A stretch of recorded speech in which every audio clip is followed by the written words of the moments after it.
தேர்தல் வாக்குறுதிகள் அனைத்தையும் திமுக அரசு நிறைவேற்றும் என்று நாடாளுமன்ற உறுப்பினர் கனிமொழி தெரிவித்துள்ளார். திமுகவின் சட்டப்பேரவை தேர்தல் அறிக்கை தயாரிப்பு குழுவினர் ஓசூர் வருகை புரிந்துள்ளனர். அப்போது தேர்தல் வாக்குறுதி தயாரிக்கும் குழு தலைவர் எம்பி கனிமொழி பேசுகையில், கடந்த தேர்தல் அறிக்கையில் 505 தேர்தல் வாக்குறுதிகளை திமுக வழங்கியதாகவும், அதில் 404 வாக்குறுதிகளை திமுக அரசு நிறைவேற்றியுள்ளதாகவும் கூறினார். மத்திய அரசு ஒவ்வொரு நாளும் தமிழக அரசுக்கு இடைஞ்சல் செய்து வருவதாகவும், அப்படி இருந்தும் தமிழகத்தை முன்னேறிய மாநிலமாக உருவாக்கி வருகிறோம் என தெரிவித்தார். ஓசூரில் விமான நிலையம் அமைக்க முடியாது என மத்திய அரசு தெரிவித்து வருவதாக கூறினார்.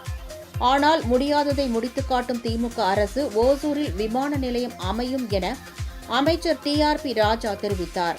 மத்திய அரசு நிதி கொடுக்காவிட்டாலும், எவ்வளவு தடைகளை ஏற்படுத்தினாலும் மீதமுள்ள 101 வாக்குறுதிகளை திமுக அரசு நிறைவேற்றும் எனவும், அதனை நிறைவேற்றி காட்டுவோம் என்ற நம்பிக்கையில் உங்களை சந்திக்க வந்துள்ளதாக கூறினார்.